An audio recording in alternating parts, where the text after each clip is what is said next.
Hi, in this video I will talk about the parties, the Asab Surah. You shall give your adopted children names that preserve their relationship to their genetic parents. This is more equitable in the sight of God. If you do not know their parents, then as your brethren in religion, you shall treat them as members of your family. You do not commit a sin if you make a mistake in this respect. Because I think if you do not know their parents, you are responsible for your purposeful intentions. God is forgiver, most merciful.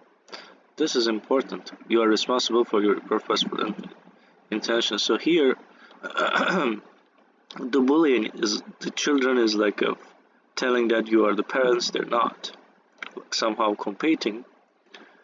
And another thing, their genetic parents, even they are poor.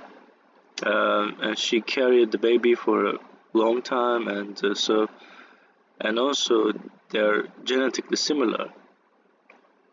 And if they lose the connection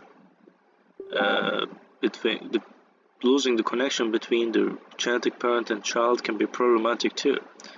Child may have existential issues like who is my parents. They should know about it, and it shows that they shouldn't hide from the child. It's like their right to know that they're adopted.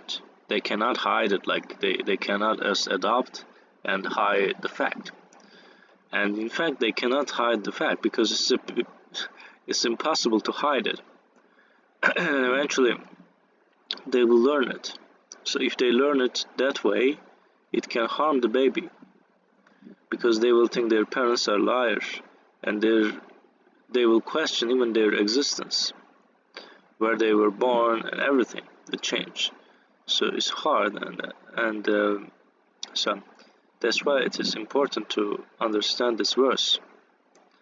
The prophet is closer to the believers than they are to each other, and his wives are like mothers to them. The relatives ought to take care of one another in accordance with God's scripture. Thus, the believers shall take care of their relatives who immigrate to them, provided they have taken care of their own families first. These are commandments of the scripture. Recall that we took from the prophets their covenant, including you, Noah, Abraham, Moses, and Jesus, the son of Mary.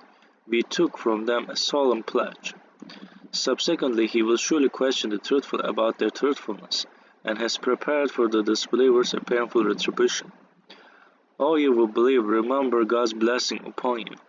When soldiers attacked you, we sent upon them violent wind and indivisible soldiers.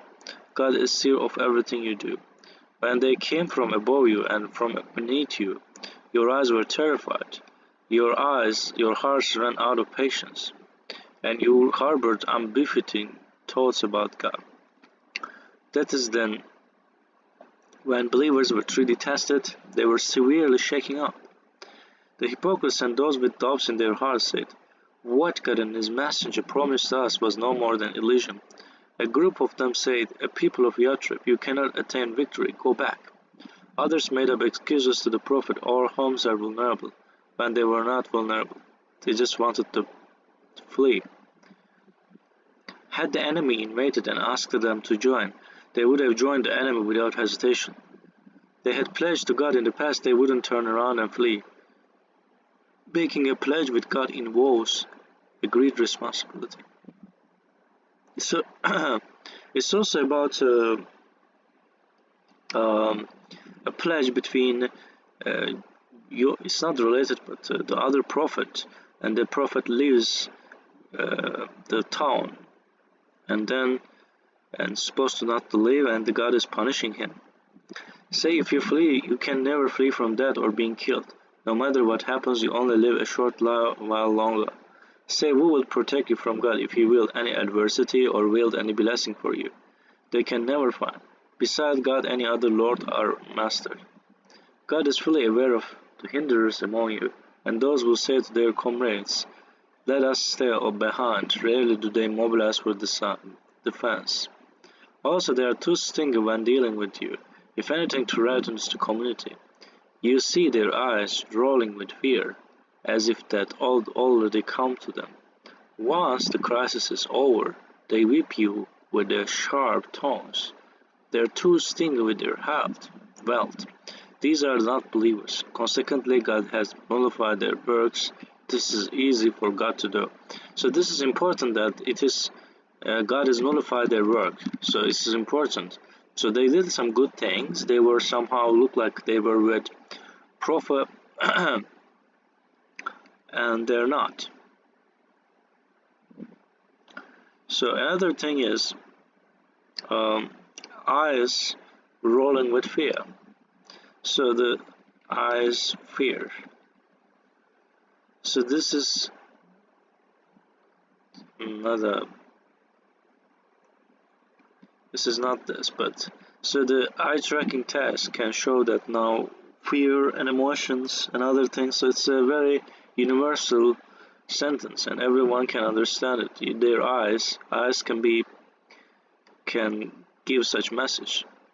They thought that the parties might come back. In that case, you would wish that they were lost in the desert asking about your news from afar. Had the parties attacked you while they were with you, they would rarely support you. The messenger of God has set up a good example for those among you who seek the last day, constantly think about God. When the true believers serve the parties, they say this is what God and His messenger have promised us, and God and His messenger are truthful. This only strengthened their faith and augmented their submission. Among the disbelievers there are people who fulfill their prayers with God. Some of them died while others stand ready, never wavering. God will surely recompense the truthful of their truthfulness and will punish the hypocrites, if He so wills, or redeem them. God is forgiver, most merciful.